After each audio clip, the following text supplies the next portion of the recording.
Elle était enceinte de 7 mois, debout dans une salle de bal remplie de 500 personnes, regardant son mari monter sur scène.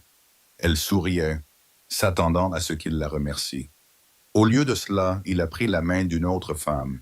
Puis il a annoncé devant tout le monde que cette femme était également enceinte de son enfant, tandis que sa femme restait figée, humiliée, effacée. Mais voici ce qu'Alexander Grant ignorait à propos de la femme qu'il venait de détruire. Il ne savait pas qu'elle avait discrètement documenté ses mensonges pendant des années. Il ne savait pas que son entreprise était fondée sur une fraude qu'elle pouvait prouver. Et il ne savait pas que la grand-mère de sa femme, que tout le monde croyait morte, lui avait laissé un héritage de 2 milliards de dollars.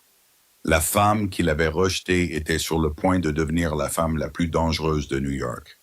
Voici l'histoire d'Olivia Bennett, qui a tout perdu, a disparu sans laisser de traces, puis est revenue pour réduire son empire en cendres. Restez avec moi jusqu'à la fin. Croyez-moi, vous ne voulez pas manquer la suite. La salle de bal scintillait comme un palais sorti d'un rêve. Des lustres en cristal suspendus à des plafonds peints à la feuille d'or projetaient une lumière chaude sur 500 des personnes les plus puissantes de New York. Le champagne coulait à flot. Les rires résonnaient sur les murs de marbre. L'orchestre jouait une musique élégante et oubliable, tandis que les photographes rôdaient aux quatre coins de la salle, à la recherche du cliché parfait. Olivia Bennett se tenait près de l'entrée, une main posée délicatement sur le ventre rond, observant son mari qui se mêlait à la foule. À 30 ans, enceinte de 7 mois, elle aurait dû se sentir comme une reine ce soir-là. Ce gala célébrait le trimestre le plus fructueux de l'histoire de Grant Financial. Son mari, Alexander Grant, avait bâti cet empire à partir de rien. Et ce soir-là, le monde entier était réuni pour l'applaudir. Mais quelque chose n'allait pas. Elle ne savait pas exactement quoi. C'était la façon dont la main d'Alexander avait glissé de la sienne au moment où ils étaient sortis de la voiture. La façon dont son regard la traversait lorsqu'elle parlait. La façon dont il la plaçait légèrement derrière lui sur chaque photo, comme si elle était un détail plutôt que sa femme. Olivia lissa sa robe bleu nuit et se dit qu'elle était paranoïaque. Les hormones de grossesse, la fatigue, le stress liés à l'aménagement de la chambre du bébé alors que son mari travaillait 18 heures par jour. Une femme plus âgée, parée de diamants, s'approcha d'elle avec un sourire qui n'atteignait pas ses yeux. « Madame Grant, quel choix courageux d'assister à cet événement dans votre état. » Olivia cligna des yeux. « Je suis désolé. La robe, ma chère, bleu nuit, si audacieuse pour une femme enceinte lors d'un événement professionnel. » Le regard de la femme se posa sur le ventre d'Olivia avec quelque chose qui ressemblait à de la pitié. Je suppose que certaines femmes ressentent le besoin de rappeler à tout le monde qu'elles existent encore. Avant qu'Olivia n'ait pu répondre, la femme s'éloigna, laissant derrière elle un nuage de parfums coûteux et une vive sensation d'humiliation. Les joues d'Olivia s'empourprèrent. Elle regarda autour d'elle, soudain consciente des regards échangés, des chuchotements dissimulés derrière les flûtes de champagne. Il se passait quelque chose ce soir-là. Quelque chose que tout le monde savait, sauf elle. L'orchestre s'arrêta. Alexander monta sur scène. Il était magnifique là-haut, pensa Olivia.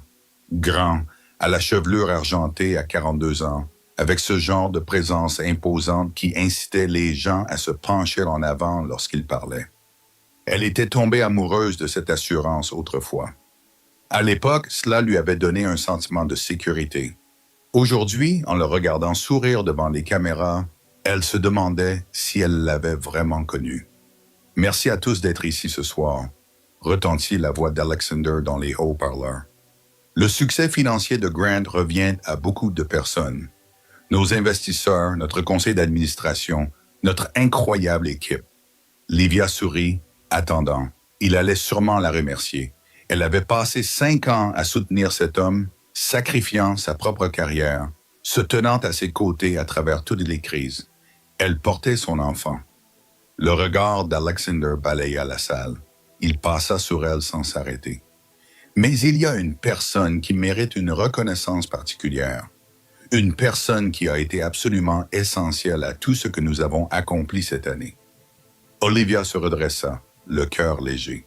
Alexander tendit la main vers la foule. Madison Clark, voulez-vous me rejoindre sur scène? La salle sembla basculer. Olivia regarda une femme se lever d'une table près de l'avant. Jeune, belle, brune. Sa robe rouge moulait ses courbes tandis qu'elle marchait vers la scène avec l'assurance de quelqu'un qui avait répété ce moment. Madison Clark, la directrice des relations publiques d'Alexander, la femme qui semblait toujours être dans son bureau quand Olivia appelait. La femme qui riait un peu trop fort à ses blagues pendant les dîners d'entreprise. Madison a été ma partenaire dans tous les sens du terme, a poursuivi Alexander, en passant son bras autour de la table de Madison. Sa vision, sa stratégie, son soutien indéfectible ont fait de cette entreprise ce qu'elle est aujourd'hui. Et je suis fier d'annoncer qu'elle va jouer un rôle encore plus important dans ma vie. La foule murmura. Les appareils photo crépitèrent. Olivia ne pouvait plus respirer. Madison se pencha vers Alexander, sa main manucurée glissant sur sa poitrine. Elle lui murmura quelque chose à l'oreille et il rit. Il rit vraiment. Puis il se retourna vers le micro. Madison et moi attendons également un enfant. Notre famille ne fait que commencer. Ces mots frappèrent Olivia comme un coup physique. Elle tituba en arrière, se rattrapant à une table voisine. Les verres en cristal tremblèrent. Quelqu'un eut le souffle coupé. Madison était enceinte. Madison était enceinte de l'enfant d'Alexander.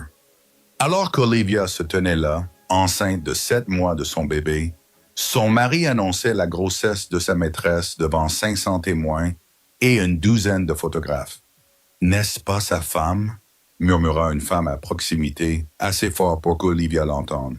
« Elle est enceinte, elle aussi, » répondit une autre voix. « Oh mon Dieu, c'est brutal. » La vision d'Olivia se brouilla.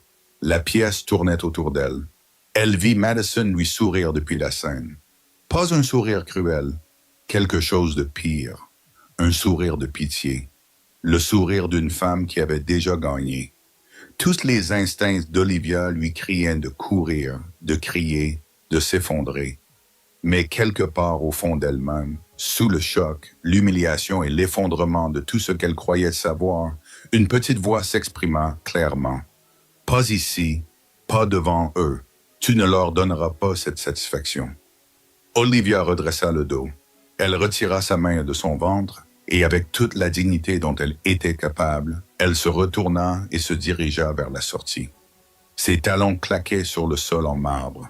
Chaque pas lui donnait l'impression de marcher sur du verre brisé.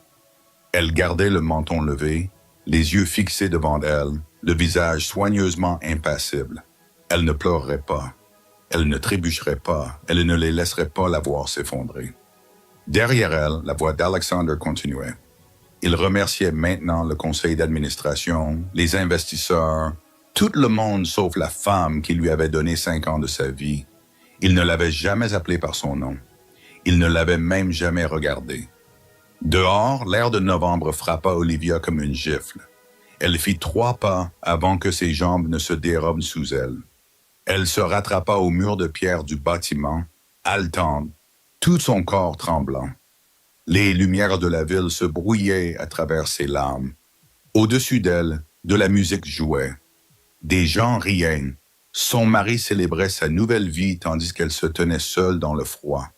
Tout ce en quoi elle croyait s'effondrait. Son téléphone vibra. Puis encore, la vidéo était déjà virale. Elle pouvait voir les notifications inonder son écran. Les mentions faisaient la une des journaux en temps réel.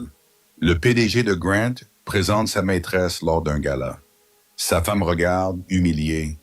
Une femme enceinte abandonnée sur scène. New York réagit. L'autre femme, la nouvelle venue, qui la portait le mieux? Olivia éteignit son téléphone.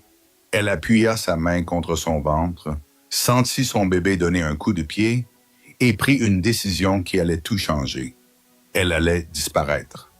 Pas pour toujours, juste assez longtemps pour réfléchir.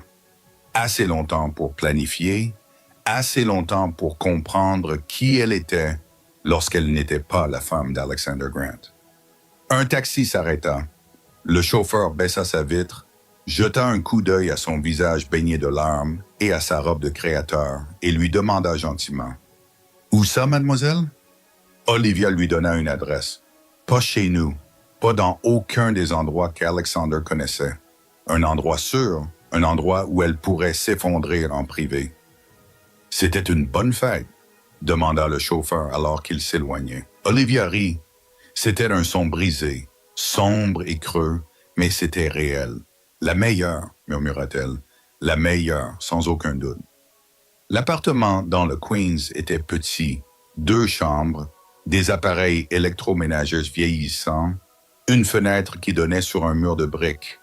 Il sentait le café et les bougies à la lavande, et il appartenait à Rachel Morrison, la colocataire d'Olivia à l'université, et la seule personne à qui elle pouvait penser à 3 heures du matin, alors que son monde s'écroulait. Rachel avait répondu dès la première sonnerie. Elle n'avait posé aucune question. Elle avait simplement dit « Je suis en train de mettre des draps propres sur le lit.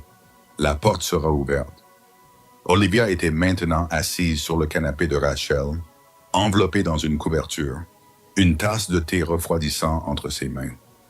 Elle était là depuis 6 heures. Elle n'avait pas dormi. Elle n'était pas sûre de pouvoir dormir à nouveau.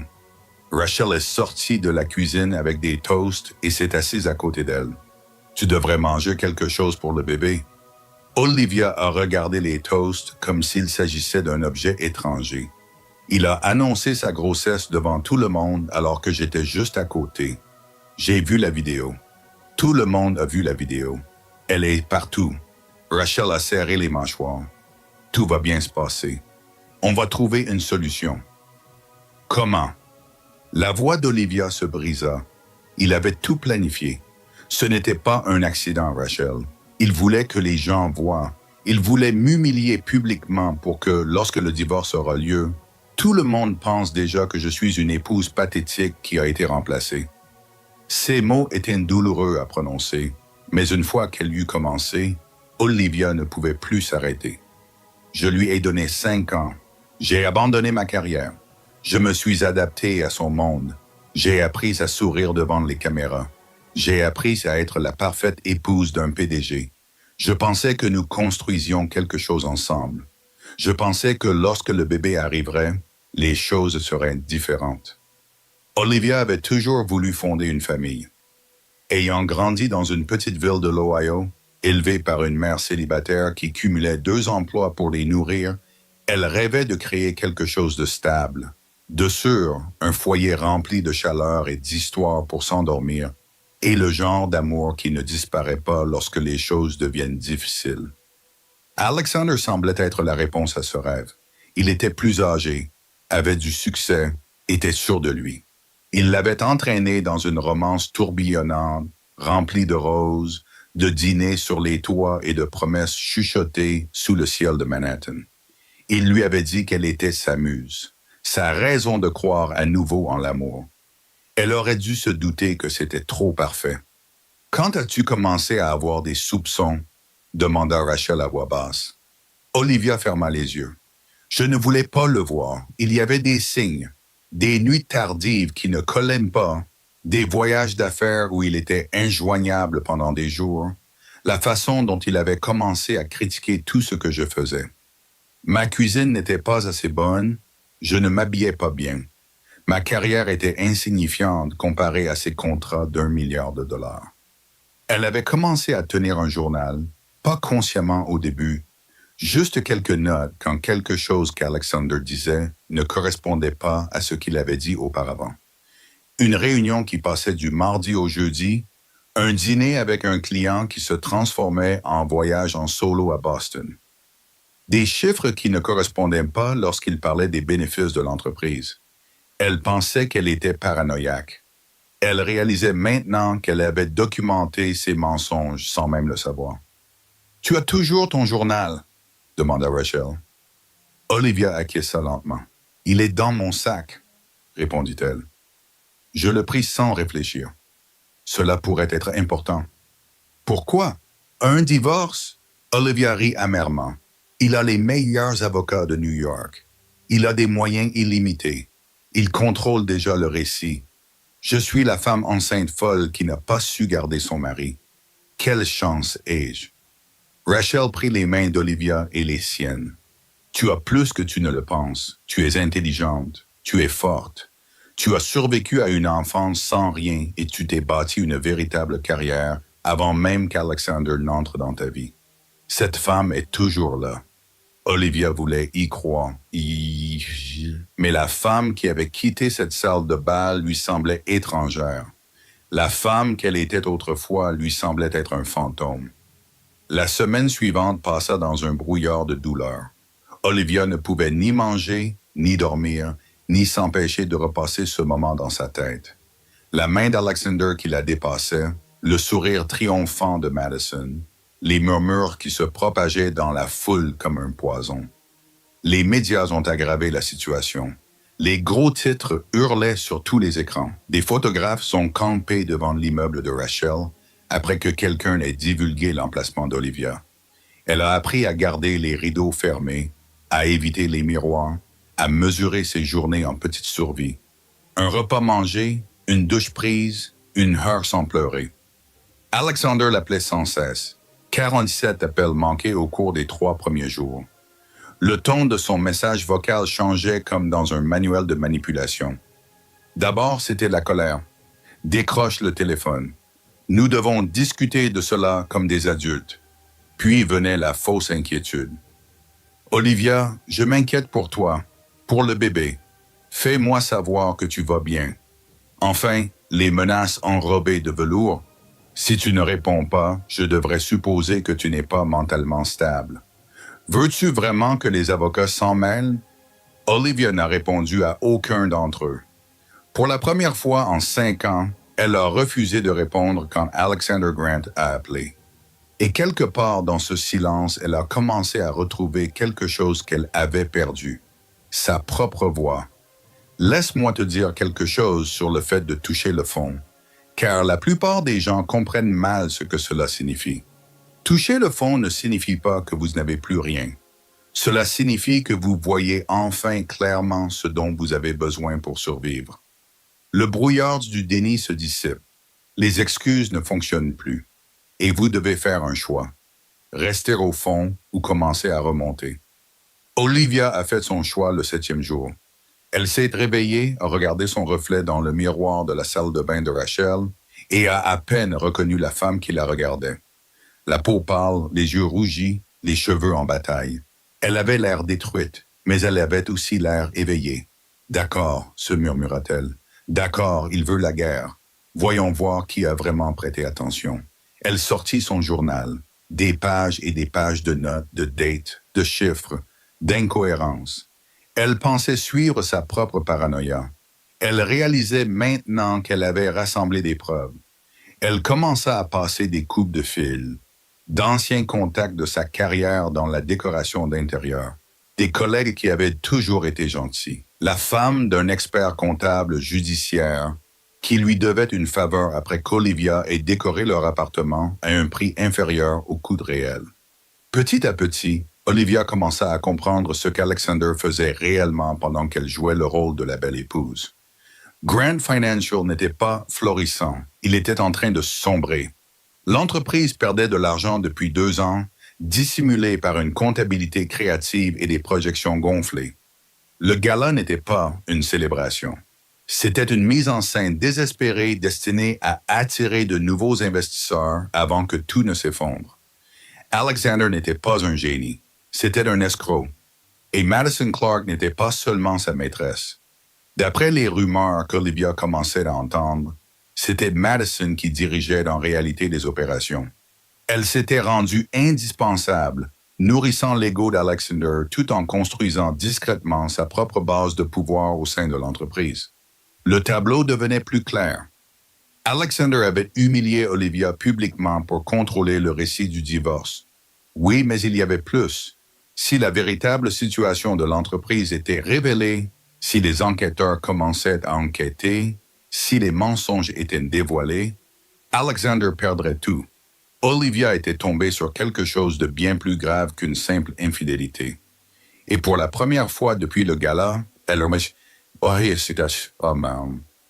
Elle ressentait autre chose que de la douleur. Elle se sentait dangereuse. Rachel la trouva ce soir-là entourée de papiers, son journal ouvert, un bloc-notes rempli de notes. « Que fais-tu » Olivia leva les yeux et quelque chose de nouveau brillait dans son regard.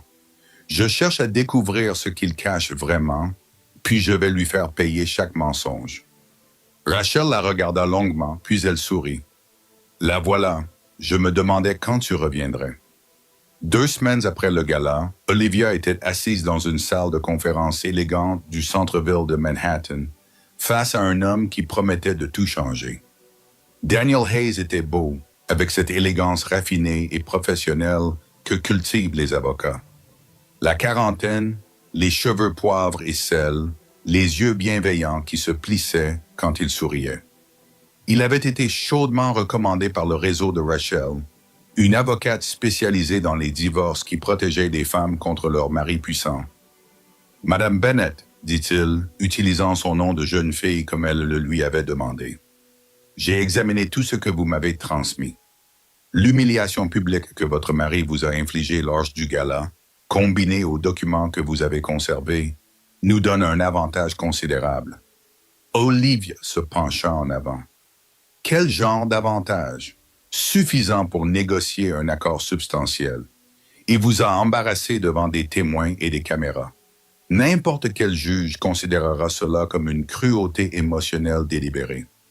Ajoutez à cela la grossesse, et nous avons un dossier convaincant pour obtenir une pension alimentaire et une pension pour enfants importante. Cela semblait trop beau pour être vrai. Mais Olivia avait appris à se méfier des choses qui semblaient faciles. Et son entreprise? Les problèmes financiers. Daniel prit un air intéressé. « Que savez-vous à ce sujet? » Olivia sortit son journal. « Je prends des notes depuis des années. Les incohérences dans ce qu'il m'a dit au sujet des réunions, des transactions, des voyages, les chiffres qui ne concordaient pas. Je pensais que j'étais paranoïaque, mais maintenant, je n'en suis plus si sûr. » Elle expliqua à Daniel ce qu'elle avait découvert. Les sociétés écrans, les rapports de revenus gonflés, les tentatives désespérées pour attirer de nouveaux investisseurs avant que le château de cartes ne s'effondre. Daniel écouta attentivement, prenant parfois des notes. Lorsqu'elle eut terminé, il se cala dans son fauteuil, une sorte d'admiration dans les yeux. « C'est remarquable. Vous avez en fait effectué un travail préliminaire de comptabilité judiciaire sans aucune formation professionnelle. J'ai une bonne mémoire des chiffres. Ma mère disait que je pouvais repérer un mensonge dans une déclaration d'impôt à travers toute une pièce. » Daniel sourit. « Ce don pourrait bien vous être utile. Si ce que vous décrivez est exact, il ne s'agit pas seulement d'un moyen de pression dans le cadre d'un divorce.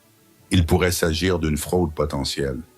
Cela change tout. » Pour la première fois depuis des semaines, Olivia ressentit de l'espoir. Un espoir réel et tangible. Elle avait un allié. Elle avait des preuves. Elle avait une voie à suivre. « Que faisons-nous ensuite ?» demanda-t-elle. « Tout d'abord, je dois vérifier vos documents. Je vais comparer vos notes avec les documents publics. Voir ce qui correspond. Ensuite, nous contacterons les avocats d'Alexander avec une proposition de règlement. S'il est intelligent, il paiera pour que cette affaire soit réglée discrètement. Et s'il n'est pas intelligent, le sourire de Daniel se fit glacial. Nous rendrons alors sa vie très difficile. » Olivia sortit de cette réunion avec un sentiment de légèreté qu'elle n'avait pas connu depuis des mois. Le soleil brillait réellement. Elle aperçut son reflet dans une vitre et ne détourna pas le regard. La femme qui la regardait semblait toujours fatiguée, mais il y avait maintenant quelque chose d'autre, quelque chose de féroce. Elle allait gagner. Ce sentiment dura exactement 4 jours. Olivia était chez Rachel, en train de classer ses notes pour Daniel, lorsque son téléphone sonna. Son nom s'afficha à l'écran. « Bonne nouvelle » a-t-elle demandé. Le silence à l'autre bout du fil lui a donné un coup au ventre. « Livia, j'ai besoin que tu viennes à mon bureau. Il y a eu du nouveau. » 45 minutes plus tard, elle était assise en face de Daniel, observant son visage et sachant avant même qu'il ne parle que tout avait changé. Alexander a déposé une demande en premier, a dit Daniel calmement. Son avocat a soumis les documents ce matin. Olivia a eu la bouche sèche. Quel genre de documents? Daniel a fait glisser un dossier sur le bureau. Il exige un test de paternité. Il prétend qu'il a des doutes quant à la paternité du bébé. Ces mots n'avaient aucun sens. C'est insensé. Il n'y a personne d'autre. Il n'y a jamais eu personne d'autre. Je te crois, mais il a des photos. Olivia ouvrit le dossier avec des mains tremblantes. À l'intérieur se trouvaient des photos d'elle dans divers endroits de la ville, semblant intime avec un homme qu'elle n'avait jamais vu auparavant. Manipulée. Manifestement manipulée, mais convaincante à première vue. Elles sont fausses, murmura-t-elle. Nous le prouverons, mais cela prendra du temps et de l'argent. Mais ce n'était pas tout. Alexander exigeait également une évaluation psychiatrique, affirmant qu'Olivia avait eu un comportement erratique. Il avait recueilli des témoignages du personnel de maison et de ses propres employés, qui décrivaient tous une femme de plus en plus instable. Pour couronner le tout, il avait gelé tous leurs comptes communs. Olivia n'avait plus accès à aucun argent. Il n'essaie pas de divorcer, dit Daniel d'un ton grave. Il essaie de détruire ta crédibilité afin que, lorsque l'affaire passera devant le tribunal, tu apparais comme une épouse instable et infidèle à qui on ne peut pas confier un enfant. Livia sentit l'espoir qu'elle avait construit s'effondrer autour d'elle. Que dois-je faire? Nous nous battons. C'est plus difficile maintenant et cela prendra plus de temps. Mais nous nous battons. Elle acquiesça lentement. Mais quelque chose de froid s'était installé dans sa poitrine. Alexander n'était pas seulement un mari infidèle. C'était un homme prêt à fabriquer des preuves, à détruire sa réputation et potentiellement à lui prendre son enfant pour se protéger. Elle l'avait sous-estimé. Elle ne referait pas cette erreur. Les 2 semaines suivantes se transformèrent en une guerre d'usure. Olivia travailla sans relâche pour reconstruire son dossier pièce par pièce. Elle recréa des parties de son journal à partir de ses souvenirs, comblant les lacunes et ajoutant de nouveaux détails dont elle se souvenait. Elle contacta d'autres personnes avec prudence, toujours attentive à ceux qui pourraient faire rapport à Alexander. Et puis elle trouva son opportunité. Grâce à une connaissance dans un spa qu'elle fréquentait, Olivia apprit que Madison Clark avait un rendez-vous fixe tous les jeudis après-midi. Une salle privée, un massage de 42 minutes, le téléphone éteint. Si Olivia pouvait faire parler Madison, lui faire avouer quelque chose, n'importe quoi, cela pourrait faire pencher la balance. Le plan était risqué, probablement stupide, mais Olivia n'avait plus d'autres options. Elle se déguisa du mieux qu'elle put. Une coiffure différente, des lunettes, des vêtements amples qui cachaient sa grossesse à un regard distrait. Elle prit rendez-vous au même spa le même jour et attendit. Madison est arrivée pile à l'heure, rayonnante de la confiance d'une femme qui croyait avoir déjà gagné. Elle a à peine jeté un coup d'œil à la femme terne qui attendait dans le hall. Olivia a soigneusement choisi le moment de l'aborder. Une rencontre fortuite dans la salle de relaxation, une tasse de thé partagée, une présentation en tant que journaliste indépendante écrivant sur les femmes dans le monde des affaires. Comme on pouvait s'y attendre, Madison n'a pas pu s'empêcher de parler d'elle-même. « J'ai dû me battre pour tout », a déclaré Madison en sirotant une tisane dans un peignoir moelleux. Les hommes comme Alexander ne prennent pas les femmes au sérieux. Il faut faire ses preuves tous les jours. Ça doit être épuisant. Oui, mais ça en vaut la peine. J'ai complètement transformé l'image publique de Grand Financial. Le gala était mon idée, c'est moi qui l'ai organisé. Alexander se contente de lire les scripts que j'écris pour lui. Olivia acquiesça avec compassion, son téléphone enregistrant silencieusement dans sa poche. Ça doit être frustrant de faire tout ce travail sans en retirer le mérite. Le sourire de Madison se fit acerbe. Oh, j'en tire le mérite là où ça compte. Le conseil d'administration le sait, les investisseurs le savent, et bientôt tout le monde le saura. Au cours de l'heure qui suivit, Madison en révéla plus qu'elle ne le pensait. Des détails sur les stratégies financières, des références à des comptes qui semblaient suspects, Des plaintes sur l'incapacité d'Alexander à prendre des décisions sans ses conseils, puis l'or. Madison mentionna un compte offshore spécifique, riant du fait qu'Alexander ne savait même pas qu'il existait. Elle l'appelait « fonds d'urgence », pour les cas où les choses se compliquaient. Olivia quitta le spa avec un enregistrement qui pouvait tout changer. Elle l'apporta à Daniel le lendemain matin, triomphante. Je l'ai. Elle a admis avoir commis une fraude. Elle a parlé de comptes cachés. C'est exactement ce dont nous avions besoin. Daniel écouta l'enregistrement. Son visage était impassible. « C'est bien, dit-il finalement. Vraiment bien. Laisse-moi l'analyser. Préparer une stratégie. Nous pourrions peut-être utiliser cela pour faire pression sur Alexander afin qu'il accepte un accord. Combien de temps? Donne-moi quelques jours. Je veux bien faire les choses. Olivia est sortie en ressentant quelque chose qu'elle avait presque oublié. L'espoir. Elle avait agi. Elle avait rassemblé des preuves. Elle ripostait, et pour la première fois, elle croyait qu'elle pourrait réellement gagner. Elle se trompait. 3 jours plus tard, la police est arrivée à l'appartement de Rachel. 2 agents impassibles, des papiers à la main. Olivia Bennett, nous avons une ordonnance restrictive vous obligeant à rester à une distance de 150 mètres de Madison Clark. Olivia les regarda, perplexe. Quoi?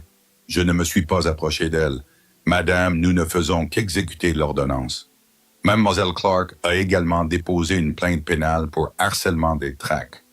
Ils lui ont montré les preuves de Madison, un enregistrement d'Olivia, sa voix indubitable, menaçant apparemment Madison, menaçant de la détruire, menaçant de lui faire payer. Les mots étaient ceux d'Olivia, tirés de différents contextes, montés ensemble de manière transparente pour former quelque chose qu'elle n'avait jamais dit. Madison était au courant de la rencontre au spa. Madison avait également enregistré leur conversation, et Madison avait retourné l'arme d'Olivia contre elle. Le lendemain, Madison a tenu une conférence de presse en larmes. Enceinte, vulnérable, terrifiée par son ex-femme instable qui la harcelait. Le récit s'est inversé du jour au lendemain. Olivia n'était plus la femme lésée. Elle était la méchante jalouse et dangereuse. Et c'est là qu'elle a réalisé le pire. Comment Madison avait-elle eu connaissance de l'enregistrement? Comment avait-elle pu se préparer avec un contre-enregistrement, parfaitement monté, prêt à être utilisé? Il n'y avait qu'une seule réponse. Quelqu'un lui avait dit que la seule personne à qui Olivia avait montré l'enregistrement était Daniel. Lorsque la trahison est finalement apparue au grand jour, Olivia était assise dans la cuisine de Rachel à 2 heures du matin, incapable de dormir, les yeux rivés sur son téléphone. Elle avait fait entièrement confiance à Daniel. Elle lui avait donné son journal, ses preuves, ses stratégies. Elle lui avait tout dit et il l'avait trahi. La confirmation est venue d'un numéro bloqué. La voix de Madison, douce comme de la soie et tranchante comme du verre brisé. Tu pensais vraiment que je ne savais pas? Daniel travaillait pour moi depuis 3 mois. Je savais tout ce que tu faisais, toutes les preuves que tu rassemblais. Olivia était incapable de parler. Tu n'es pas assez intelligente pour ça, Olivia. Tu ne l'as jamais été. Profite bien de ta vie de mère célibataire sans rien. Tu l'as bien mérité. La ligne fut coupée.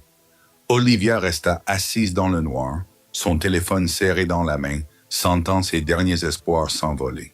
Et si elle s'était battue, elle avait tout planifié. Elle avait cru qu'elle pouvait gagner. Et elle avait tout perdu. Les 48 heures suivantes détruisirent le peu qui restait à Olivia. Tout commença par de la fumée. Rachel était en déplacement pour une urgence professionnelle. Olivia était seule dans l'appartement, incapable de dormir, arpentant le petit salon à 3 heures du matin. Son esprit tournait en rond, obsédé par les mêmes questions. Comment avait-elle pu être aussi aveugle? Qui d'autre travaillait contre elle? Que lui restait-il pour se battre? L'odeur l'a d'abord frappée. Acide, chimique, anormal. Lorsqu'elle a vu la fumée s'infiltrer sous la porte, les flammes grimpaient déjà dans la cage d'escalier. Olivia n'a pas réfléchi. Elle a attrapé son téléphone, les vêtements qu'elle portait et s'est enfuie. Le couloir se remplissait d'une fumée noire si épaisse qu'elle l'étouffait. Elle ne voyait plus les escaliers. Elle ne pouvait plus respirer. Derrière elle, du verre s'est brisé et le rugissement du feu s'est amplifié. Elle a réussi à atteindre l'escalier de secours de mémoire. Ses poumons brûlaient, ses yeux étaient remplis de larmes. Enceinte de 7 mois, elle a descendu 3 étages d'escalier métalliques rouillés, pieds nus, le corps tout entier tremblant. Lorsqu'elle a atteint le sol, elle s'est effondrée sur le trottoir. Les pompiers étaient déjà arrivés. Les résidents sortaient du bâtiment dans des états de déshabillage divers. Quelqu'un a enroulé une couverture autour de ses épaules. Quelqu'un d'autre lui a demandé si elle allait bien. Elle n'allait pas bien. Tout ce qu'elle possédait se trouvait dans cet appartement. Son journal reconstitué, ses notes, les copies de sauvegarde de ses preuves, les vêtements que Rachel lui avait donnés, la petite collection d'articles pour bébé qu'elle avait commencé à accumuler pour sa fille. Tout brûlait. Le chef des pompiers déterminera plus tard que l'incendie était d'origine criminelle. Un accélérant avait été versé dans la cage d'escalier et enflammé. Quelqu'un avait fait cela délibérément. Quelqu'un avait essayé de la tuer. Le stress frappa son corps comme un train de marchandises. Debout devant ce bâtiment en feu, regardant son dernier espoir partir en fumée, Olivia sentit que quelque chose n'allait pas. Une douleur aiguë et insistante irradiait dans son abdomen. Les ambulanciers arrivèrent juste au moment où elle perdait les os.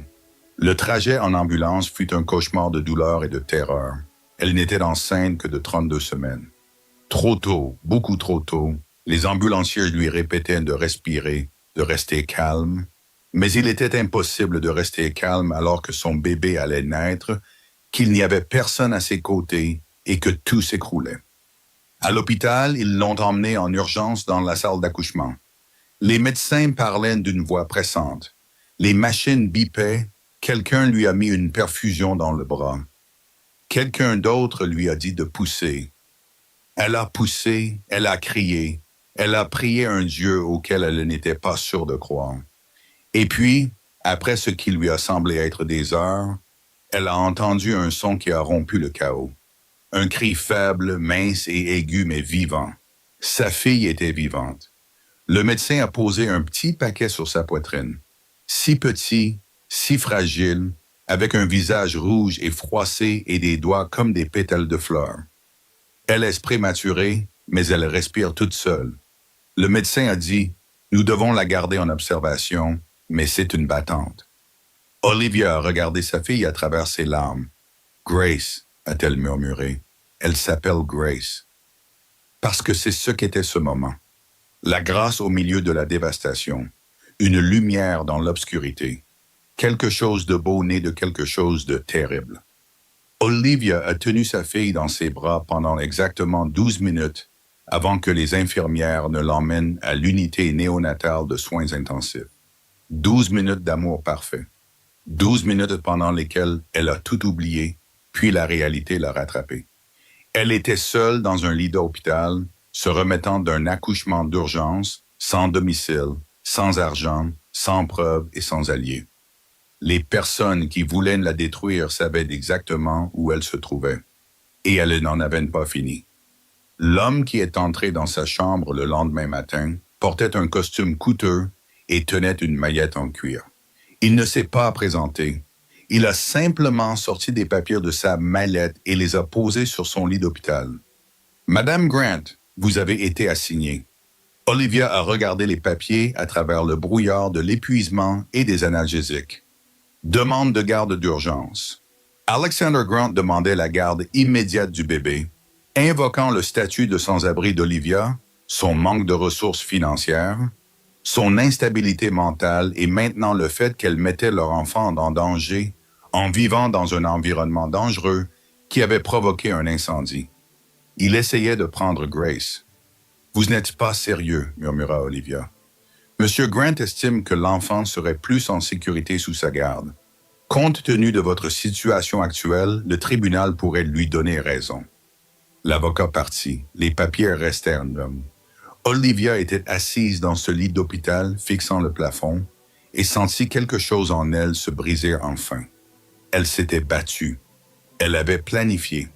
Elle avait rassemblé des preuves, trouvé des alliés et cru, vraiment cru, qu'elle pouvait gagner. Mais Daniel l'avait trahi. Ses preuves avaient brûlé. Elle était allongée dans un lit d'hôpital sans rien. Et l'homme qui avait détruit sa vie venait chercher sa fille. Peut-être avait-il raison. Peut-être n'était-elle pas assez forte. Peut-être qu'elle devrait simplement abandonner. Ses pensées s'abattirent sur elle comme un poids. Il serait si facile d'arrêter de se battre, de laisser Alexander emmener Grace et l'élever dans son monde d'argent et de mensonges. Au moins, Grace serait à l'aise. Au moins, Grace aurait des choses qu'Olivia ne pourrait jamais lui offrir. Peut-être que sa fille serait mieux sans elle. Olivia ferma les yeux et laissa le désespoir l'envahir. Puis, du plus profond d'elle-même, une voix se fit entendre. Au début, elle était faible, presque un murmure, mais elle était claire. Tu es sa mère, personne d'autre que toi, et tu n'as pas le droit d'abandonner. Elle pensa à sa propre mère, célibataire, épuisée, travaillant 2 emplois pour nourrir sa famille, ne se plaignant jamais, n'abandonnant jamais, élevant Olivia avec rien d'autre que de l'amour et de la détermination. Sa mère n'avait jamais eu d'argent, ni de pouvoir, ni de relations, mais elle avait été présente. Chaque jour, elle avait été présente. Olivia pouvait faire de même. Elle ouvrit les yeux. Les papiers étaient toujours là. La situation était toujours impossible.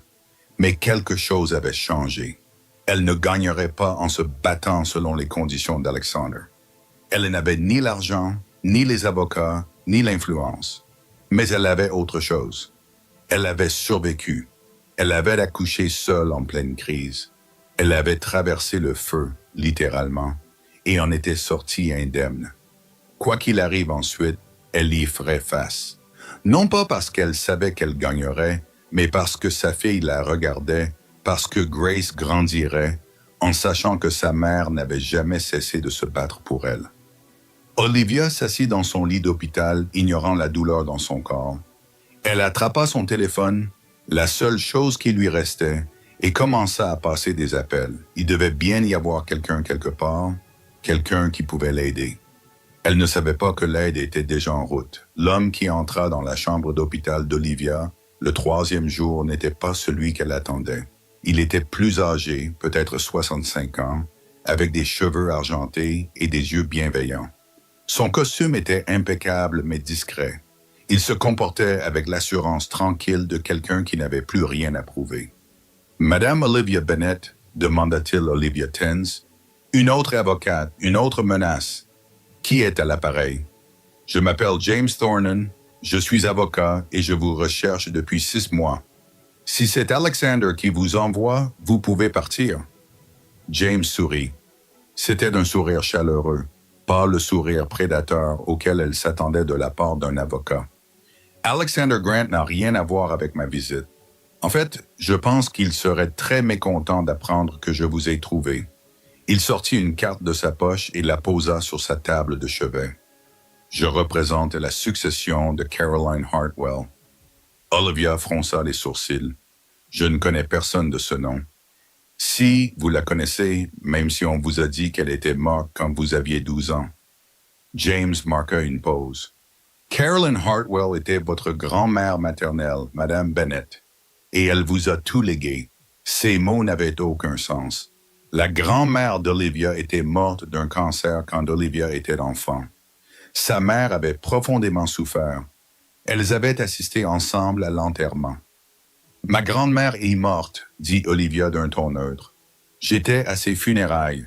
Vous avez assisté à un service commémoratif.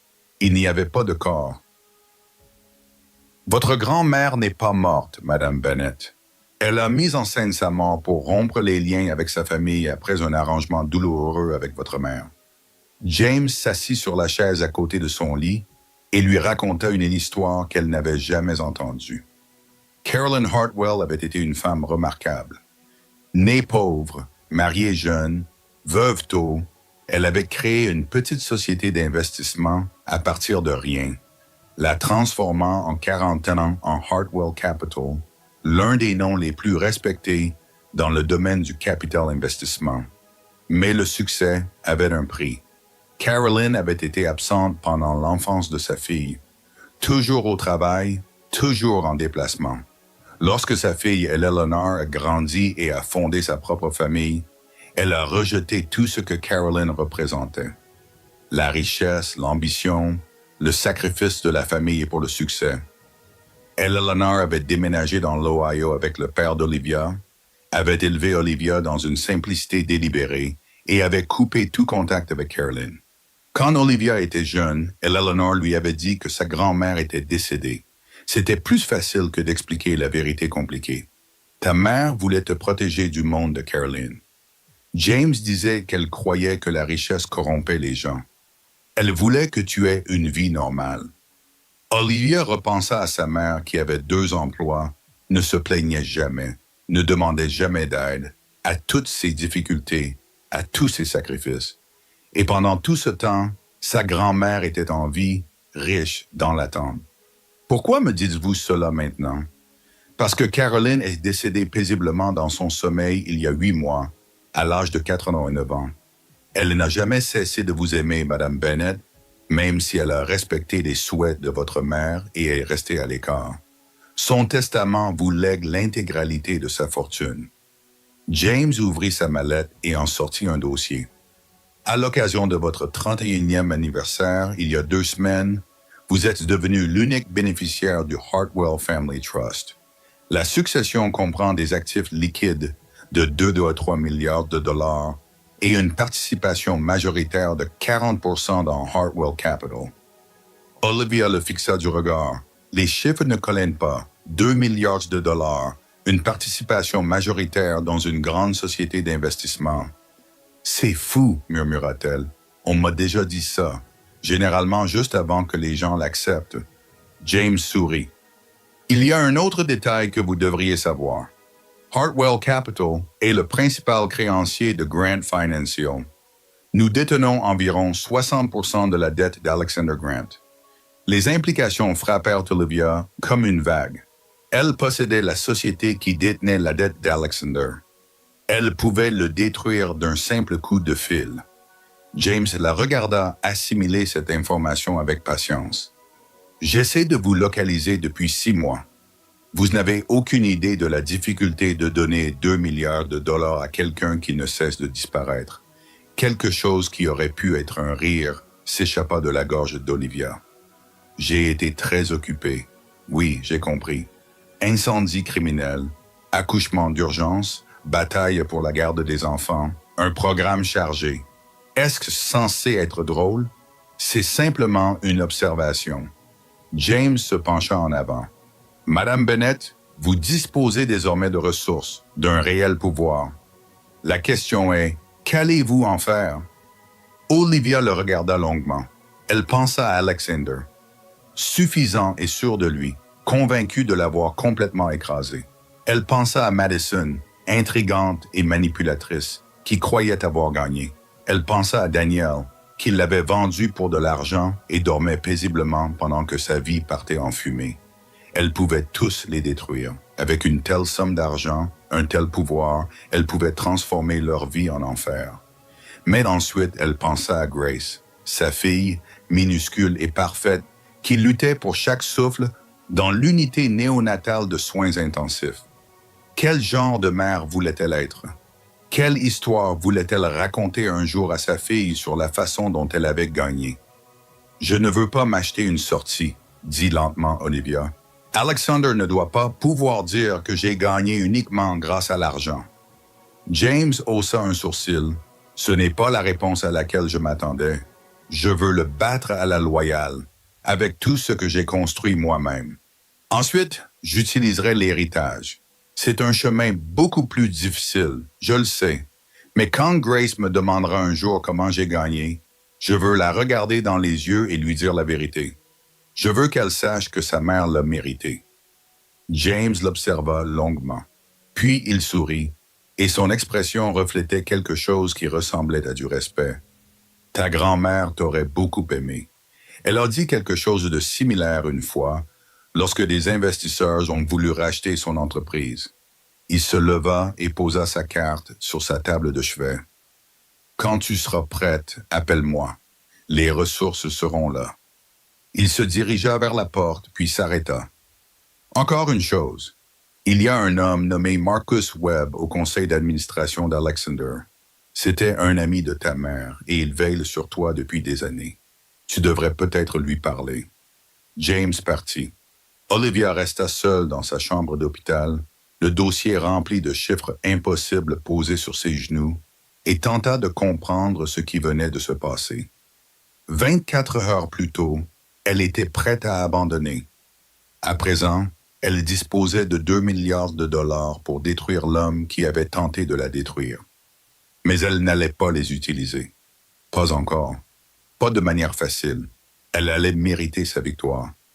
Et puis, lorsqu'elle se tiendrait au-dessus des ruines de l'Empire d'Alexander, elle s'assurerait qu'il sache exactement qui l'avait battu. 3 semaines après la visite de James Thornton, Olivia se tenait dans un petit bureau à Brooklyn, entourée de boîtes de documents, face à la partie la plus dangereuse de son plan. Elle disposait désormais de ressources, mais elle les utilisait avec prudence. Un modeste appartement payé en espèces, une équipe d'enquêteurs travaillant discrètement, un nouveau téléphone dont Alexander ignorait l'existence, et surtout Marcus Webb. Marcus était tout ce que James avait promis. Âgé d'une 50aine d'années, aux cheveux argentés et distingués, il avait été l'un des premiers mentors d'Alexander. Mais il avait également observé la corruption croissante de Grant Financial pendant des années, documentant tout, attendant le bon moment. Je ne pouvais pas agir contre Alexander sans preuves irréfutables, expliqua Marcus lors de leur première rencontre. Il a trop de relations, trop de pouvoir. Toute accusation de ma part serait rejetée comme de la jalousie ou de la politique d'entreprise. Alors, tu as attendu. J'ai attendu quelqu'un qui n'avait rien à perdre, quelqu'un qui avait un grief légitime et la détermination d'aller jusqu'au bout. Il la regarda avec quelque chose qui ressemblait à de l'admiration. Je ne m'attendais pas à ce que ce soit sa propre femme. Les dossiers de Marcus étaient méticuleux. Des années de documentation, des transactions douteuses, des rapports falsifiés, des liens avec des comptes offshore. C'était accablant, mais cela ne suffisait pas. Nous avons besoin de quelqu'un à l'intérieur pour confirmer la tendance, a déclaré Marcus.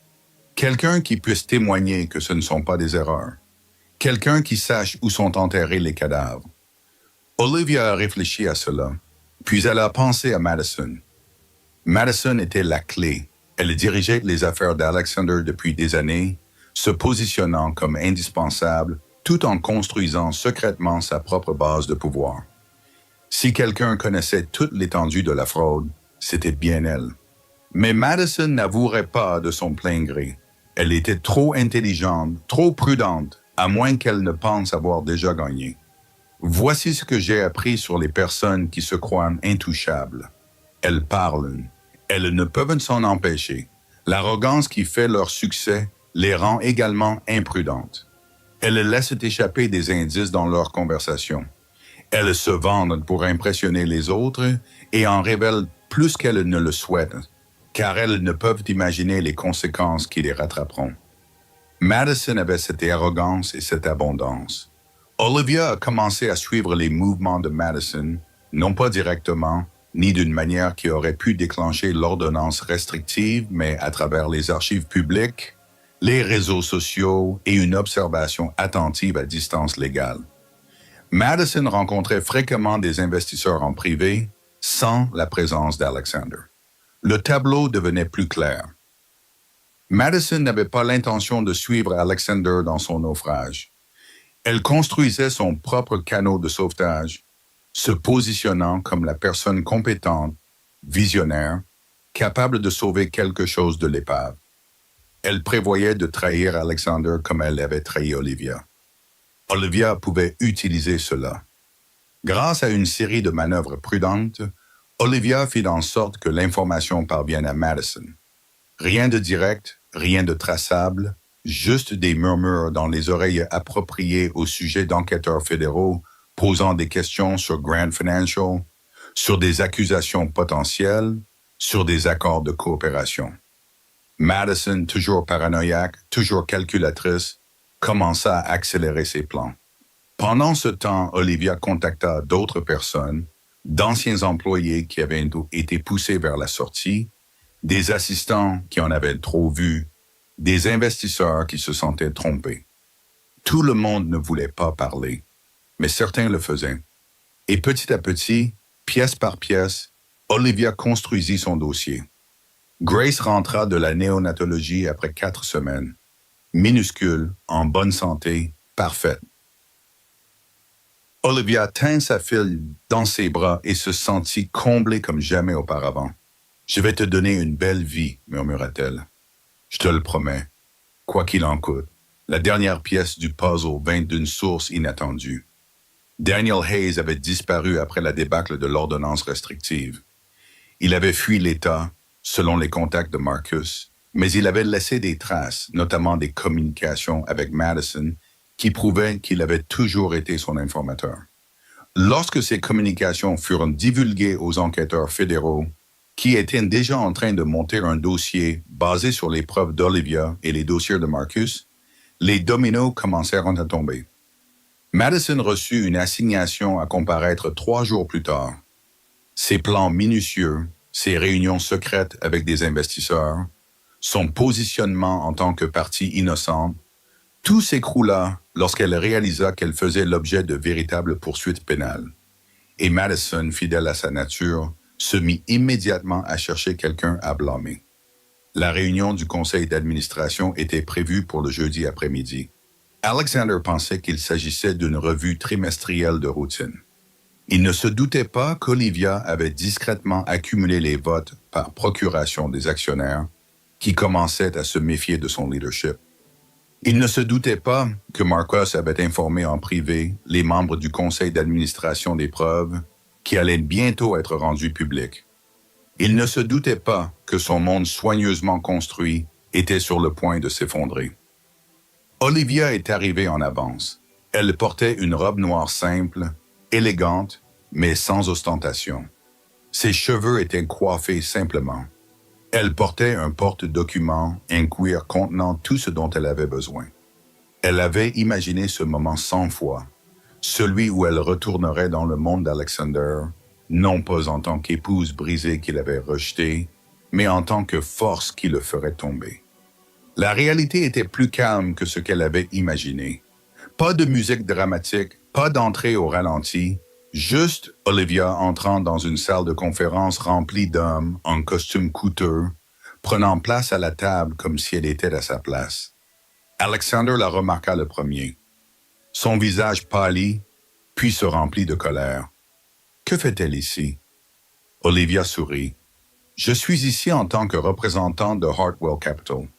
Nous détenons une participation majoritaire dans la dette de votre entreprise. Elle fit une pause. Ai-je oublié de mentionner que ma grand-mère a fondé Hartwell Capital, des liens familiaux. Vous comprenez? Le silence qui suivit était délicieux. Maintenant, dit Olivia en ouvrant son dossier, discutons de l'avenir de Grand Financial. La salle du conseil était luxueuse, comme seules les vieilles fortunes savent l'air. Des boiseries sombres, des œuvres d'art originales aux murs, des fenêtres donnant sur les toits de Manhattan. Elle était conçue pour intimider, pour rappeler à toutes les personnes présentes que le pouvoir et la richesse avaient du poids. Olivia n'en ressentait rien. Elle avait affronté pire que cette pièce. Elle avait traversé le feu. Elle avait accouché seule dans un hôpital alors que sa vie brûlait autour d'elle. Une pièce remplie d'hommes en costume ne lui faisait plus peur. Alexander se tenait à la tête de la table, essayant de reprendre le contrôle. C'est absurde. Je ne sais pas à quel jeu vous jouez, Olivia, mais vous devez quitter la sécurité. Je ne ferai pas cela, dit Olivia calmement, à moins que vous ne vouliez expliquer aux agences du FBI qui attendent dans le hall pourquoi vous faites obstruction à leur enquête. Cela l'arrêta net. Il pâlit. Quelle enquête! Olivia posa les documents sur la table un par un. Ce sont les relevés des virements bancaires vers des sociétés écrans qui n'existent pas. Ce sont vos signatures autorisées. C'est la preuve que Grand Financial opère de manière frauduleuse depuis au moins 3 ans, gonflant ses revenus, cachant ses pertes et trompant ses investisseurs. Les membres du conseil d'administration se sont agités, mal à l'aise. Certains ont tendu la main vers les documents.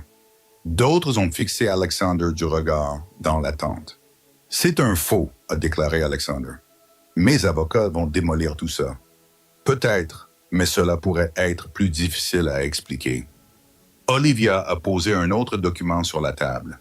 Il s'agit d'un rapport d'enquête sur l'incendie criminel qui a failli nous coûter la vie, à moi et à notre fille. L'accélérateur utilisé était de qualité industrielle, indisponible au grand public. Les achats de ce type sont tracés. L'acheteur a été identifié comme étant une filiale de Grand Financial. Silence complet. « Vous avez essayé de me brûler vive, » dit Olivia calmement. « Alors que j'étais enceinte de votre enfant, » répondit Alexander, le visage déformé. Pendant un instant, Olivia vit l'homme qu'il était vraiment sous ses apparences soignées. Ce n'était pas un PDG sûr de lui, mais un animal acculé. C'est ridicule. Je n'ai rien à voir avec cet incendie. Les dossiers disent le contraire, mais je suis sûr que vos avocats pourront vous l'expliquer. Olivia se tourna vers le conseil d'administration. « Messieurs, vous devez faire un choix. Vous pouvez continuer à soutenir un PDG qui est sur le point d'être inculpé pour fraude et tentative de meurtre, ou vous pouvez prendre des mesures pour protéger cette entreprise et vos propres intérêts. » L'un des membres les plus âgés du conseil d'administration, un homme qu'Olivia avait déjà vu lors d'événements caritatifs, se pencha en avant. « Madame Grant, si ce que vous dites est vrai, pourquoi êtes-vous ici? Pourquoi ne pas simplement laisser les autorités s'en occuper? » « Parce que je voulais le regarder dans les yeux quand cela arriverait. » Olivia se tourna vers Alexander. « Vous m'avez humilié devant 500 personnes. Vous avez essayé de prendre ma fille. Vous avez essayé de me tuer. Je voulais que vous voyiez mon visage lorsque tout ce que vous avez construit s'est effondré. » Madison était restée silencieuse tout au long de la conversation, assise à côté d'Alexander, de plus en plus inquiète. Elle passa alors à l'action. « Je n'ai rien à voir avec tout cela. » Sa voix était douce, exercée. Alexander prenait toutes les décisions financières. Je ne faisais que suivre les ordres. Alexander se tourna brusquement vers elle. « Espèce de menteuse. Vous étiez impliquée dans toutes les décisions. J'ai des documents qui prouvent que j'ai fait part de mes inquiétudes en interne. J'ai essayé de l'arrêter. C'est toi qui as suggéré les comptes offshore. C'est ta parole contre la mienne. » Olivia les regardait se retourner l'un contre l'autre avec une satisfaction sinistre. C'était exactement ce qu'elle avait prévu. L'instinct de survie de Madison était plus fort que toute loyauté. Dès qu'elle sentait le navire couler, elle était prête à jeter n'importe qui par-dessus bord pour se sauver. « En fait, dit Olivia, coupant court à leur dispute, nous avons des preuves contre vous deux. » Elle posa un dernier dossier sur la table. « Madison, la grossesse que tu as annoncée lors du gala, celle qui était censée assurer ta position en tant que nouvelle partenaire d'Alexander. » Olivia croisa le regard de Madison. Les résultats des tests ADN sont intéressants. Le bébé n'est pas celui d'Alexander. Madison perdit son sang-froid. Pour la première fois, Olivia vit une véritable peur dans ses yeux. Ce sont des informations médicales privées. Vous ne pouvez pas, mais les enquêteurs fédéraux ont accès à beaucoup de choses lorsqu'ils montent un dossier pénal. Je suis sûr que vous aurez l'occasion de discuter en détail de vos choix en matière de reproduction lors de vos dépositions. Alexander fixa Madison, le visage trahissant sa trahison. « Ce bébé n'est pas le mien, Alexander. Je peux t'expliquer. Tu as détruit mon mariage. Tu m'as convaincu d'humilier ma femme en public. Tu m'as dit que nous construisions un avenir ensemble et ce bébé n'est même pas le mien. » Le masque de Madison tomba complètement. « Oh, grandis un peu. Tu crois vraiment que je te voulais? Tu es un imbécile pompeux qui était facile à manipuler. » J'allais tout prendre et te laisser sans rien. Ça a toujours été mon plan. Les membres du conseil d'administration observèrent cet échange avec une fascination horrifiée. Olivia laissa le moment s'étirer. Elle voulait qu'ils voient qui étaient vraiment ces gens. Puis elle reprit la parole.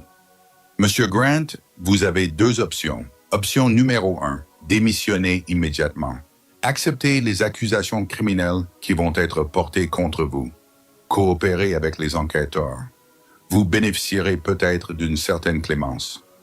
Option 2, vous vous battez et j'utilise toutes les ressources à ma disposition pour m'assurer que vous perdiez tout publiquement, douloureusement et complètement. Votre réputation, votre liberté, votre capacité à retravailler un jour dans la finance.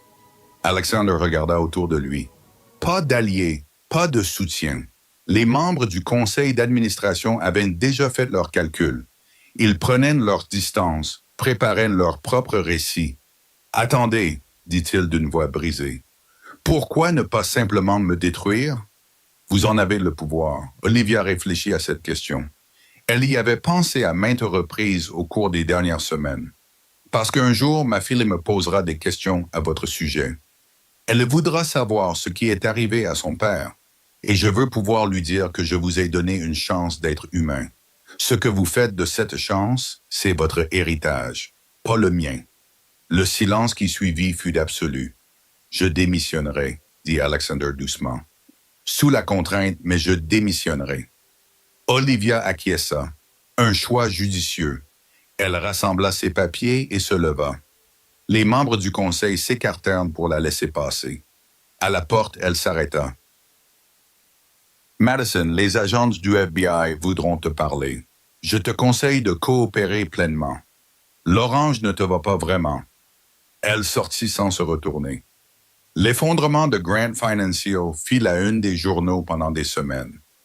Les procureurs fédéraux annoncèrent des poursuites contre Alexander Grant pour fraude boursière, complot, obstruction à la justice et complicité d'incendie criminel. L'accusation d'incendie criminel était la plus grave, pouvant entraîner plusieurs décennies de prison. Madison Clark fut inculpé séparément pour fraude, détournement de fonds et complot. Son image soigneusement entretenue de victime innocente s'effondra lorsque les enquêteurs découvrirent ses communications privées détaillant des années de vol calculés. Daniel Hayes fut arrêté à Miami alors qu'il tentait de monter à bord d'un vol à destination des îles Caïmans. Son accord de coopération lui permit d'échapper à une peine de prison importante, mais sa carrière juridique était terminée. La couverture médiatique fut implacable. Chaque détail du scandale a été disséqué, analysé, débattu. Le nom d'Olivia est apparu dans les articles, mais elle a refusé toutes les interviews. Son rôle était connu discrètement dans les cercles qui comptaient, mais elle n'avait aucun intérêt à se justifier publiquement. Elle avait gagné. Cela lui suffisait. 3 mois après la confrontation dans la salle du conseil, Alexander Grant se tenait dans un tribunal fédéral pour entendre sa sentence. 18 ans pour l'ensemble des chefs d'accusation. Ses avocats prévoyaient déjà de faire appel, mais Olivia savait que les preuves étaient accablantes. Il passerait la majeure partie de ses dernières années derrière les barreaux. Madison avait été condamné à 12 ans. Sa peine aurait pu être plus légère, mais les enquêteurs ont découvert qu'elle avait prévu de fuir le pays avec des fonds qu'elle avait volés à plusieurs sources, notamment des organisations caritatives qu'elle avait aidé Alexander à créer à des fins de relations publiques. Olivia n'a assisté à aucune des 2 audiences. Elle était occupée par quelque chose de plus important.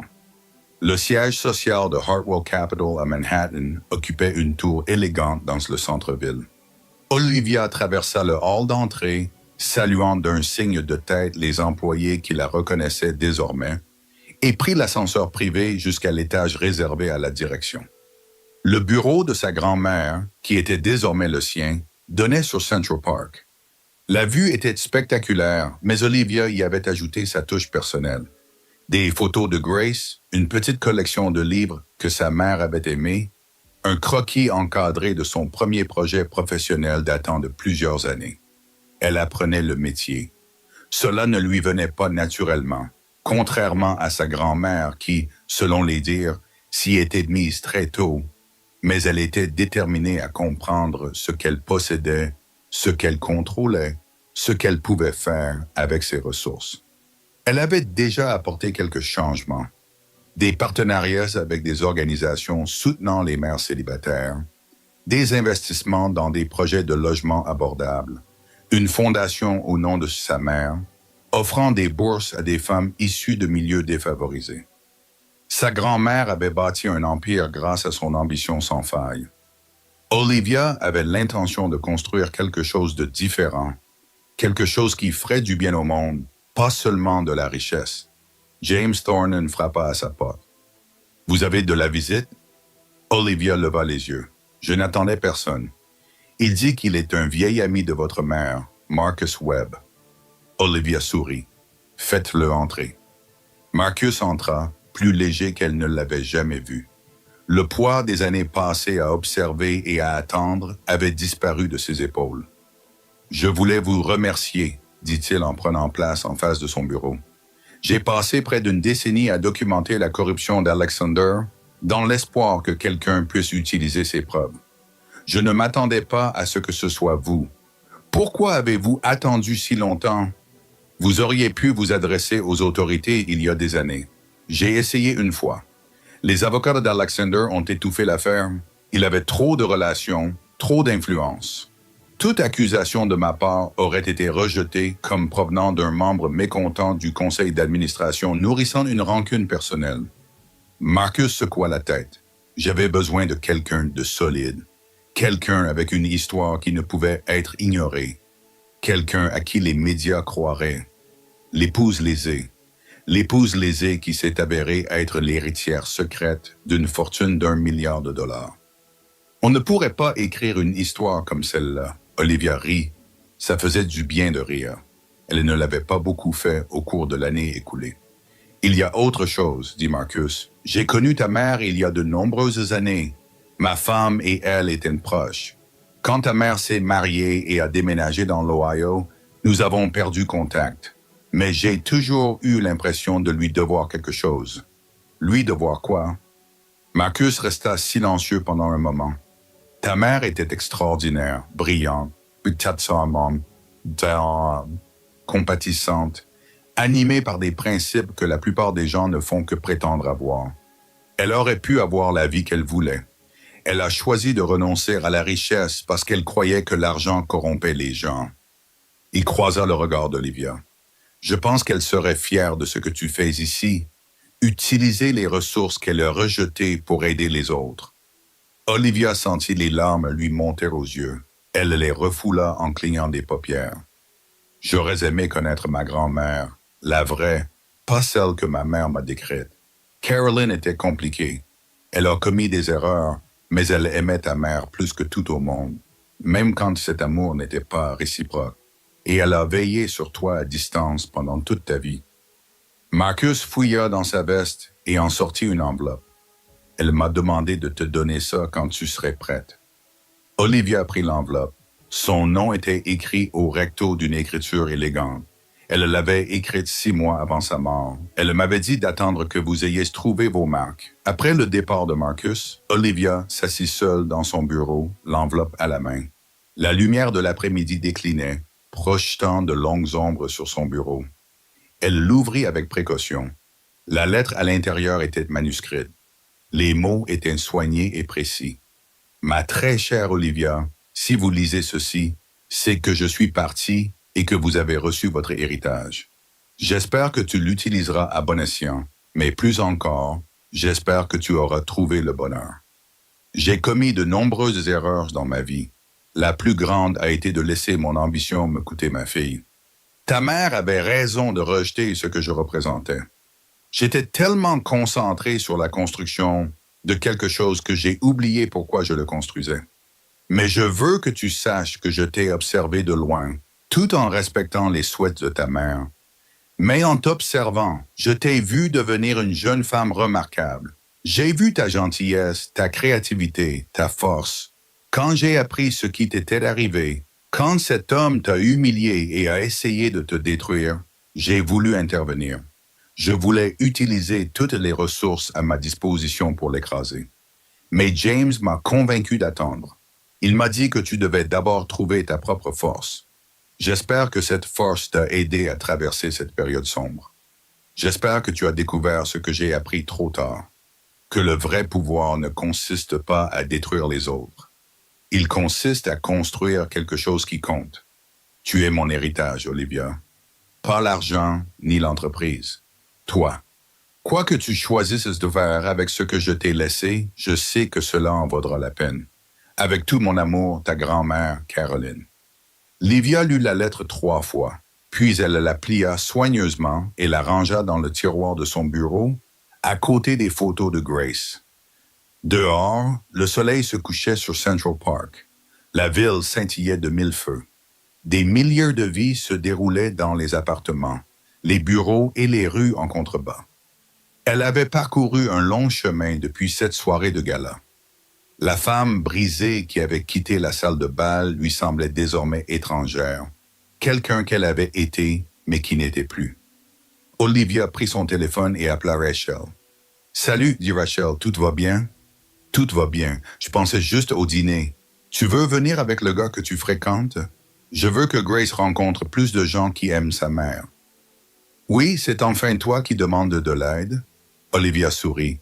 C'est moi qui accepte que je n'ai pas à tout faire toute seule, que l'acceptation de l'aide n'est pas une faiblesse, que construire une famille peut signifier plus que la biologie. Rachel resta silencieuse pendant un moment. Je pense que c'est la chose la plus sensée que tu aies jamais dite. J'apprends petit à petit. Après avoir raccroché, Olivia s'assit dans la lumière déclinante, repensant à tous les chemins qui l'avaient menée ici. La douleur et la trahison, le feu et la peur, les moments où elle avait voulu abandonner et les moments plus calmes où elle avait choisi de continuer à se battre. Elle avait tant perdu, mais elle avait aussi gagné quelque chose qui ne pouvait lui être enlevé. Elle s'était trouvée. 1 an après la confrontation dans la salle du conseil, Olivia se tenait dans sa nouvelle maison, regardant Grace faire ses premiers pas. La maison en grès brun de Brooklyn n'avait rien à voir avec le penthouse d'Alexander. 3 étages de briques chaudes, un petit jardin à l'arrière, des pièces conçues pour vivre plutôt que pour impressionner. Olivia avait elle-même conçu la rénovation, combinant son expertise en décoration d'intérieur avec les ressources auxquelles elle avait désormais accès. Chaque détail reflétait ce qu'elle voulait que sa fille apprenne sur le foyer. Qu'il s'agissait de confort et non d'apparence, d'accueil et non d'exclusion. Grace tituba sur le tapis du salon, les bras tendus, le visage crispé par la concentration. Elle fit 4 pas avant de tomber dans les bras d'Olivia qui l'attendait. « Bravo, ma petite fille, tu te débrouilles très bien. » Grace gloussa, déjà prête à recommencer. Elle avait hérité de l'entêtement d'Olivia. Cela ne faisait aucun doute. Quand elle voulait quelque chose, elle n'arrêtait pas d'essayer jusqu'à ce qu'elle l'obtienne. La sonnette retentit. Olivia prit Grace dans ses bras et alla ouvrir la porte. Marcus se tenait sous le porche, une bouteille de vin et un paquet cadeau à la main. « Pour la petite, » dit-il en présentant le cadeau. « Et pour sa mère, qui, je pense, en a encore plus besoin. » Olivia rit et le fit entrer. Au cours de l'année écoulée, Marcus était devenu comme un membre de la famille. Il ne remplaçait personne, mais comblait un vide dont elle n'avait pas conscience. Ils s'installèrent dans le salon pendant que Grace explorait son nouveau jouet, un ensemble de blocs souples qui s'empilaient et tombaient avec un bruit sourd satisfaisant. « J'ai des nouvelles, » dit Marcus. La cour d'appel a rejeté la dernière requête d'Alexander. La condamnation est maintenue. Il purgera l'intégralité de sa peine. Olivia acquiesça lentement. Elle s'y attendait, mais l'entendre confirmer suscita tout de même en elle un mélange complexe d'émotions. Et Madison, son avocat a négocié une réduction de peine en échange de son témoignage contre plusieurs autres personnes impliquées dans l'affaire. Elle sortira dans 8 ans, cela semble léger. Le procureur a accepté, mais sa coopération leur a permis de monter des dossiers contre 3 autres sociétés financières impliquées dans des fraudes similaires. Parfois, pour voir plus loin, il faut faire de petits compromis. Olivia regarda Grace empiler soigneusement les blocs, puis les renverser avec des cris de joie. « Comment te sens-tu » demanda Marcus. « Honnêtement, je ne sais pas. J'ai passé tellement de temps à vouloir qu'ils paient pour ce qu'ils ont fait. Et ils payent. Alexander est en prison. L'avenir de Madison est détruit. Daniel n'exercera plus jamais le droit. » Livia marqua une pause. « Mais je n'ai pas l'impression d'avoir gagné. J'ai juste l'impression que c'est fini. C'est peut-être la réaction la plus saine. La victoire implique un gagnant et un perdant. La fin signifie simplement que c'est terminé, que l'on peut aller de l'avant. Aller de l'avant, c'était ce qu'elle essayait de faire. Certains jours, cela lui semblait naturel. D'autres jours, le poids de tout ce qui s'était passé l'écrasait, rendant même les petites flachettes insurmontables. Voici ce que j'ai appris sur la guérison. Ce n'est pas une destination où l'on arrive, ce n'est pas un interrupteur que l'on actionne. C'est un choix quotidien, parfois un choix horaire, de continuer à construire quelque chose de nu, ou au lieu de vivre dans les ruines de ce qui a été détruit. Certains jours, Olivia faisait ce choix facilement. D'autres jours, cela lui demandait toute son énergie. Mais Grace lui facilitait la tâche. Regarder sa fille, la voir grandir, apprendre et devenir une petite personne à part entière rappelait à Olivia ce vers quoi elle tendait. Pas la vengeance, pas la justification. Une vie, une vraie vie remplie d'amour, de sens et d'espoir.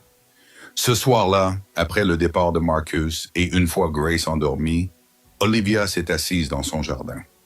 Le bruit de la ville s'est estompé pour devenir un bourdonnement lointain. Les étoiles étaient faiblement visibles au-dessus de la lueur des réverbères. Elle a pensé à la femme qu'elle était il y a 1 an, debout dans cette chambre d'hôpital, brisée et seule, prête à abandonner. Cette femme lui semblait lointaine maintenant, non pas oubliée, mais transformée. La douleur qu'elle avait endurée était devenue autre chose. Pas tout à fait de la force, mais certainement pas de la faiblesse. Quelque chose de plus compliqué. Une connaissance profonde de ce qu'elle pouvait survivre. Son téléphone vibra. Un SMS de Rachel. « On prend toujours un café demain? J'ai quelque chose à te dire. » Olivia sourit et répondit. « Bien sûr. Tout va bien. » 3 points apparurent alors. « Tout va très bien. Vraiment très bien. Mais je veux te le dire en personne. » Olivia posa son téléphone. Sa curiosité était à son comble. Rachel sortait avec quelqu'un depuis quelques mois. Un homme gentil qui travaillait dans l'éducation et qui regardait Rachel comme si elle était la plus belle femme du monde. Peut-être y avait-il du nouveau de ce côté-là. Elle l'espérait. Rachel méritait d'être heureuse. Ils méritaient tous d'être heureux. Le lendemain matin, autour d'un café dans leur café préféré de Brooklyn, Rachel confirma les soupçons d'Olivia. « Il m'a demandé en mariage hier soir. » J'ai dit « oui ». Olivia tendit le bras par-dessus la table et saisit les mains de son amie. « Rachel, c'est merveilleux. Je suis tellement heureuse pour toi. Je sais que c'est rapide. Nous ne sommes ensemble que depuis 9 mois, mais quand on sait, n'est-ce pas? Parfois, les meilleures choses arrivent plus vite que prévu. » Rachel sourit. « Dis la femme qui est passée de sans-abri à milliardaire en 6 semaines environ. Je veux dire, c'est différent. Vraiment. Elles ont ri ensemble et elles se sont senties comme au bon vieux temps, avant le gala, avant la trahison, avant tout ce qui avait menacé de les détruire toutes les deux. « Je veux que tu sois ma demoiselle d'honneur, » a dit Rachel. « Évidemment, évidemment.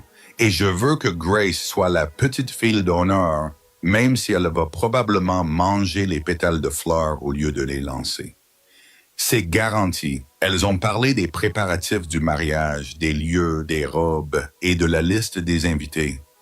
Des choses normales, des choses heureuses, le genre de conversation qu'Olivia n'aurait jamais pensé avoir à nouveau pendant ces mois sombres où elle avait fui, s'était cachée et avait lutté.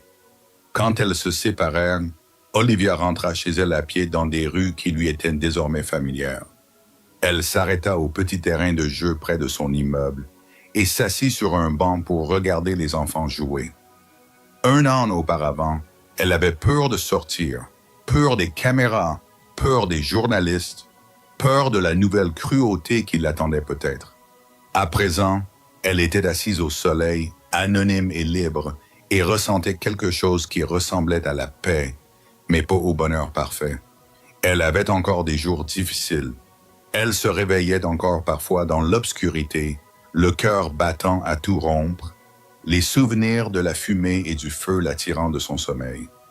Elle sursautait encore lorsqu'elle voyait le visage d'Alexander dans les reportages.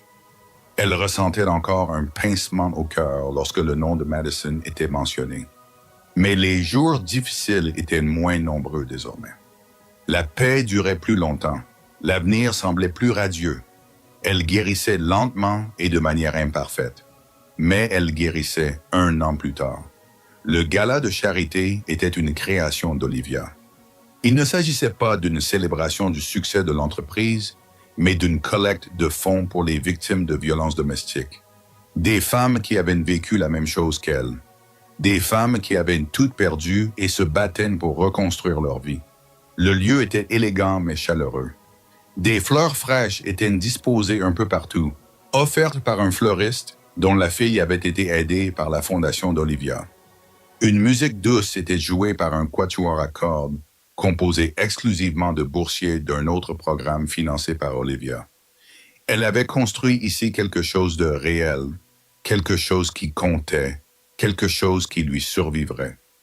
Olivia se tenait près de l'entrée, accueillant les invités et acceptant les compliments avec une grâce acquise à force de pratique. Elle portait une robe vert foncé que Grace l'avait aidée à choisir, en lui montrant la couleur avec un enthousiasme ravi lors de leur virée shopping. Grace était elle-même en coulisses avec la nounou, probablement en train de semer un adorable chaos. À presque 2 ans, elle avait déjà des opinions bien arrêtées sur tout, en particulier sur les événements qui méritaient d'être fréquentés et ceux qui étaient indignes d'elle. Madame Bennett, une jeune femme, s'approcha, rayonnant d'une énergie nerveuse. Elle avait une 20aine d'années, les cheveux bruns, et portait une robe simple qui semblait avoir été achetée spécialement pour l'occasion. « Je suis désolé de vous déranger. Je sais que vous êtes occupé. Pas du tout. Que puis-je faire pour vous? » La jeune femme tordit ses mains l'une contre l'autre. « Je m'appelle Emma. Je travaillais pour Alexander Grant. J'ai été son assistante pendant 2 ans. » Le sourire d'Olivia resta en place, mais son attention s'aiguisa. « Vous avez travaillé pour mon ex-mari? » « Oui, et je sais des choses qui ne faisaient pas partie de l'enquête, des choses concernant d'autres femmes. » La voix d'Emma se réduisit à un murmure. « Il a fait des choses, Madame Bennett, à d'autres femmes qui travaillaient pour lui. Des femmes qui avaient peur de parler parce qu'elles avaient vu ce qui vous était arrivé. À quel point vous aviez dû vous battre. À quel point vous aviez dû vous sacrifier. » Olivia sentit la vieille colère remonter en elle.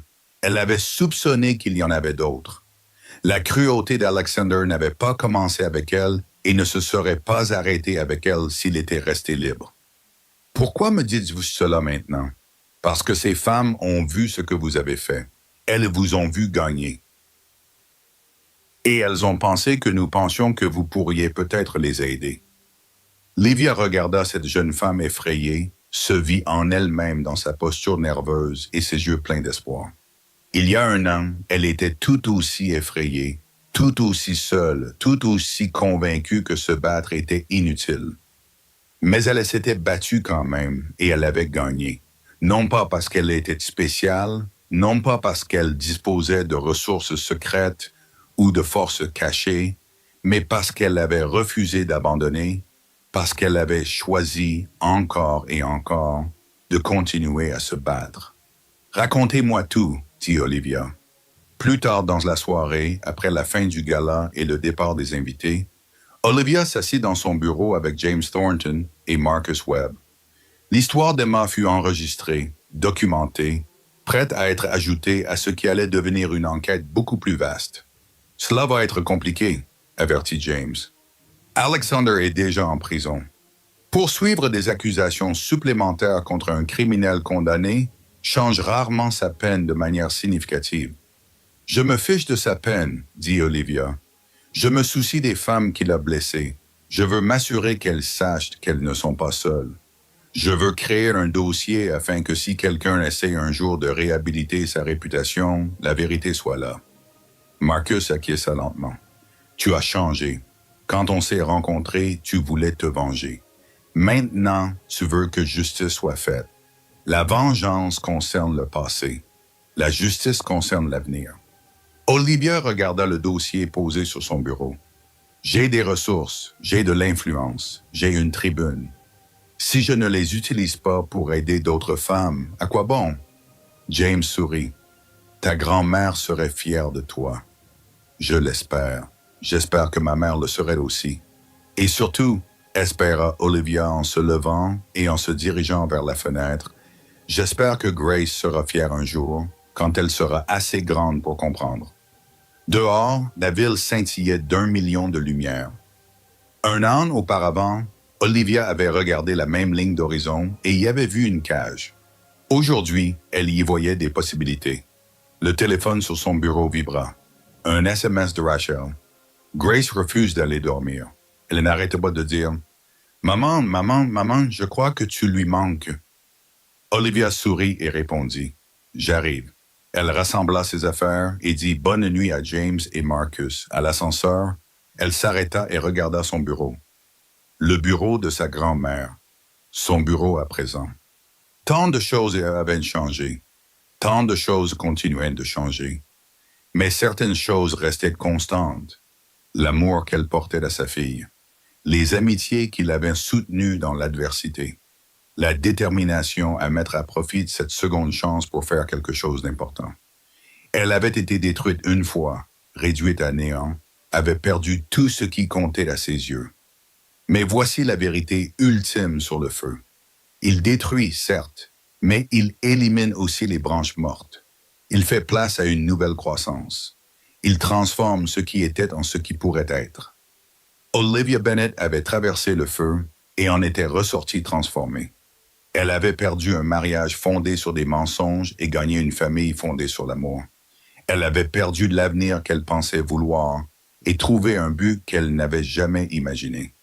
Elle avait perdu la femme qu'elle était et découvert la femme qu'elle était destinée à devenir.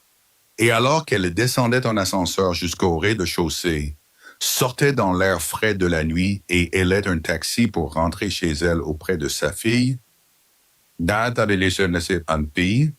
Olivia savait que son histoire n'était pas terminée. Elle ne faisait que commencer. Certaines femmes sont sauvées par des fins heureuses, d'autres deviennent elles-mêmes une fin heureuse pour elles-mêmes et pour tous ceux qui viennent après elles. Olivia avait l'intention d'être du second type. Le taxi s'arrêta devant son immeuble, en grès brun. La lumière du porche était allumée, chaleureuse et accueillante. À travers la fenêtre de devant, elle pouvait voir la silhouette de Grace, qui sautillait dans les bras de Rachel, attendant que sa mère rentre à la maison.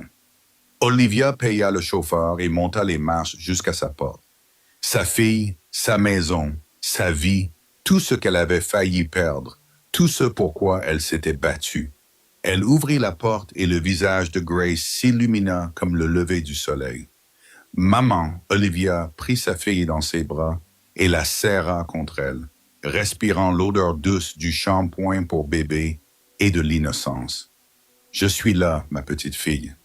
Maman est là, et pour la première fois depuis très longtemps, Olivia Bennett se sentait comblée. Non pas parce qu'elle avait gagné, non pas parce que ses ennemis avaient perdu, mais parce qu'elle avait retrouvé le chemin de sa maison. Et c'est ainsi que se termine l'histoire d'Olivia. Ou plutôt, c'est ainsi qu'elle recommence. Si son parcours vous a touché aujourd'hui, rendez-moi un petit service. Cliquez sur le bouton « J'aime ». Cela me dira que vous voulez plus d'histoires comme celle-ci. Laissez un commentaire ci-dessous. Dites-moi ce qu'auriez-vous fait à sa place. Partagez ceci avec un ami qui a besoin d'entendre qu'il est possible de recommencer à zéro. Et si vous n'êtes pas encore abonné, rejoignez notre famille. Chaque semaine, nous partageons de nouvelles histoires sur des femmes qui refusent de rester brisées. Merci d'être là.